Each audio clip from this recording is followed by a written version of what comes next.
Not so much a news topic, more a hint of things to come from Sony here. They've begun their 30th anniversary celebrations. Obviously, the original PlayStation 1 came out December 1994 in Japan. 30 years, who would have thought it? And various activities are being planned.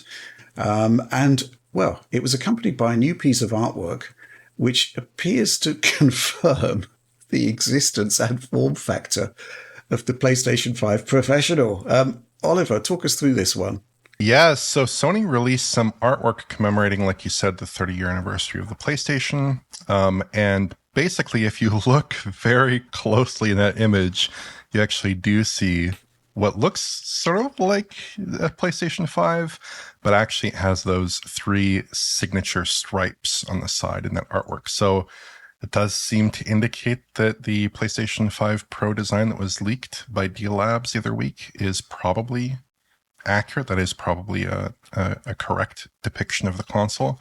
But I mean, I think that given the track record of Bill Kun and whatnot, that probably was inevitable in this case. So I don't think it's that exciting, but I hope that indicates a reveal very, very soon for the PlayStation 5 Pro. Yeah, mm-hmm. It is somewhat bizarre though, isn't it, John? I mean, what do you take away from this? Is it deliberate or is it a mistake? It's obviously deliberate, right? I'm just surprised that they didn't give credit to Bill Kun for revealing it first. They swoop in on. Yeah, there should have been a little label on its source. Exactly, right? Like, they're just. No, I think that's a fun way to do it. I mean, obviously, this sort of thing would be super intentional, right? Like, they know what they're doing here, and it's definitely a nice way to do sort of a wink and a nod towards fans that are looking closely at the art to be like, yeah, this thing, like, it's an open secret at this point. Y'all know it's coming. So here's like kind of like a little hint that, yes, it is real. It's coming very soon. Hopefully very, very soon based on other rumors we've heard. Right. So yeah, those other rumors. Well, it depends which rumor monger you wish to believe, but essentially there seems to be stories that there'll be a reveal of the unit itself very, very soon. And then at the end of the month, an additional state of play, which, is an interesting way to do things.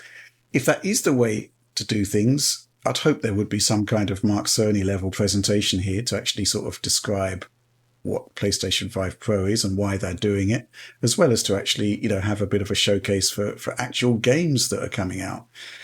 We've talked in the past how figgy this one is going to be to market. And, I just think the way they did things with PlayStation 4 Pro is somewhat superior, which is basically to get people in front of the machine.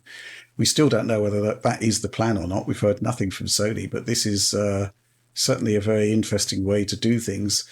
And I suppose it trumps the way that previous consoles have been revealed inadvertently. Obviously, the classic is the PlayStation 3 Slim being debuted in a Philippines marketplace, which is great. And then, of course, there was the PlayStation 4 Slim reveal, which was basically full retail units that somehow leaked from the Middle East, ended up in Manchester, advertised on Gumtree, which is essentially like the UK version of Craigslist, and then basically ended up with consumers like weeks before the reveal. And there was no reveal in the end. It was just kind of like a bit of a footnote in the Pro reveal event. But yeah, I mean, well, here it is. I mean, it is essentially confirmation that everything is going to be happening, but there's not really too much more we could draw from it, I guess. I mean, what do you want to see from a Pro reveal there, Oliver? Yes, I would love to Games, see. Obviously. Yeah, I think that's number one. I'd love to see a Mark Cerny presentation, presuming he is the mastermind behind this console as he was behind the past 3 or 4 various major Sony hardware launches back to the PS Vita, I believe. I would love to see new software. I think that's key. I think that we already know so much about the makeup of the system based off of the May leaks and based off leaks that were subsequent to that. We kind of know the clock speeds. We know the CU count and configuration, the CPU, the RAM configuration. We don't know the TDP, which is probably quite relevant because it does seem to be using a variable clock speed. And because that variable clock speed, I think, is increased to something in the range of 2.3 gigahertz, I believe. Yeah, I think it's 2.35, but it never gets right. there That's the idea. With the PlayStation 5, you're very often, from what we understand, reasonably close to that figure here. We're kind of understanding that it's more power limited. That seems to be the case. We have some impression of what the device's shape and size will look like from the leaked imagery. It suggests a device that is fairly similar in size to the PlayStation 5, so does not tell you a whole lot about it. It's obviously bigger than the PS5 Slim models, it does seem. But yeah, I'd love to see new software. I really want to see what Sony's first parties are cooking up. I want to see what third parties are cooking up. I would love to see a presentation from kind of those key heavy hitters that we like on PlayStation 5. I'd love to see something from Massive. I'd love to see something from CD Projekt Red. Love to see some new presentations of probably older games that are getting updates, hopefully interesting and potentially transformative ones for the new hardware, because I think that's kind of a question mark. We do understand that the PlayStation 5 Pro is supposed to be used in certain ways by developers, but exactly how far developers can go with it, I think is still a question mark. And I'd really love to see them uncover that in a way that's compelling to consumers. Yeah. John, what would you like to see from a launch, from a reveal even? I feel like we need to see at least one big title. And I feel like something like Ghost of Tsushima 2 would be like kind of a really great reveal here, right? It was a very popular game. They've been cooking for a while on the sequel. This kind of feels like the right sort of venue in which to reveal that, right? So you say, hey, here's this new game. Here it is running on the PS5 Professional. This is the sort of features you can expect, and sort of walk people through it. And Sucker Punch is, of course, well known for their technical prowess. So it feels like it would be a good match for it. But we'll see. I also want to see them clarify the disk drive situation because like that has received a lot of concern from many people, including myself. I've received untold messages from people saying like, you think I should just buy the disk drive now just in case?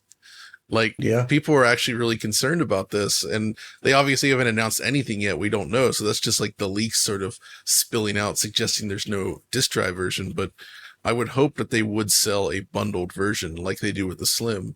If they don't, that could be a gigantic mess and possibly turn people off of it as well. Because most of the people, like I said last week, that would be interested in a Pro machine are going to want the disk drive. Well, I'll tell you what, John, I've bought the disk drive, and it's really simple. I mean, and perhaps, slightly underhand, but, I've bought the disk drive, and because I'll know I've got a 30-day return window, and I'll know within 30 days whether I'm actually going to need it or not. So I could either return it, or I could possibly do the more honorable thing and just sell it for what I paid for it. Because, let's say this thing does come out with no disk drive. What's going to happen is an immediate run on those drives that are available out there. Question is whether there's going to be enough of them out there, and I suspect probably not, based on the PSVR 2 PC adapter situation, where that just is now almost impossible to buy unless I've missed out on the restocks. So yeah, that is slightly concerning there. I mean, it's really difficult to market this thing because fundamentally, if you're telling people that this is much better than the PlayStation 5, then you're basically making arguments against your core product, which is a really difficult position to be in. But, there's going to be people out there that do want to see those comparisons and do want to see what the point of the machine is. If they can't do live events, to actually showcase the difference in an effective way, get the unit out there to people like us, to other people that, basically could give you an honest opinion of what it's bringing to the party. I think that's the way forward, right? And I think it has to be done pre-launch, assuming that there's a positive story to tell here. And I suspect that there is, because the actual makeup of the machine in terms of what they're doing is everything that we kind of want to see, barring the inclusion of a superior CPU. Machine learning silicon, yes, it's the future. It's got to be there. Increased ray tracing, why not? It's just the way forward. And obviously, big games. That's great. The thing is, I think it's the case that every game that's come out since now basically has to have built-in PS5 Pro support. So there should, in theory, be an impressive catalogue of games already out there that we could actually talk about. Star Wars Outlaws. Right. Can't wait to see what that's going to be doing on PS5 Pro. So I guess that's basically where I'm sticking on this particular situation at the moment, which is great. It's coming. Got a nice bit of artwork that confirms it. Chances are we'll see something appearing pretty soon. But yeah, it is still a tough sell, and I'm very curious about how they're going to handle it. What I really don't want to see, and I hope it doesn't happen, is the kind of PSVR 2 situation where basically the machine was basically a done deal. It had to be released. It was put out, but then there wasn't really any support for it afterwards. That's another concern that I've got. Any final thoughts on this before we move on? I mean, based on the development documents, at least, it seems like support is essentially required at this point. Yes. So it's a fait accompli. This isn't like the PSVR 2 where special software needs to be created for it. It's just like, we're building a PS5 game, adding support for this comparatively is trivial, I would say. Yeah. Right? Compared to building for PSVR 2. So even if it's not a huge success in terms of sales, I still think it'll be perfectly well supported. If it's not a huge success, maybe that support is just in terms of like slightly better frame rates or image quality. But still, it should at least be supported enough. Yeah. Making it kind of a worthwhile thing if you're into the platform. I also think with Sony apparently going back and saying, hey, games shipped on older SDKs, you can update those to use PSSR, and you can actually get a pretty big graphical boost potentially out of the hardware. That does suggest that they are trying their best to make sure that as many games as possible can be updated to take advantage of the PlayStation 5 Pro. And that's certainly what I want to see. I want to see games of all kinds being updated, even if the support is only nominal, even if they aren't taking advantage of the ray tracing features or the machine learning hardware. I want to see support across all games, because that would be be really, really exciting to get that pro console in this generation. But of course, I think the real key areas where we want to see games improve will necessitate the adoption of those new technologies. Yes, it'll be wielded by programmers as sort of this like magical device to ward off all the FSR2 from games. Replace it. I'm just curious about the whole ultra boost mode thing. If it is just literally throwing all of the GPU and additional CPU power of the machine at existing titles, that's going to be transformative to a lot of games, up to and including the likes of Elden Ring.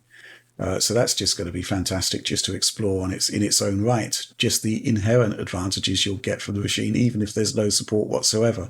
Hopefully it'll be somewhat more robust and interesting than boost mode on PS4 Pro. It kind of has to be. What if they included, what if the PS5 Pro had like a PS3 backwards compatibility, like hardware? I don't think the CPU power's there, but no, but like actual hardware, like... Oh god!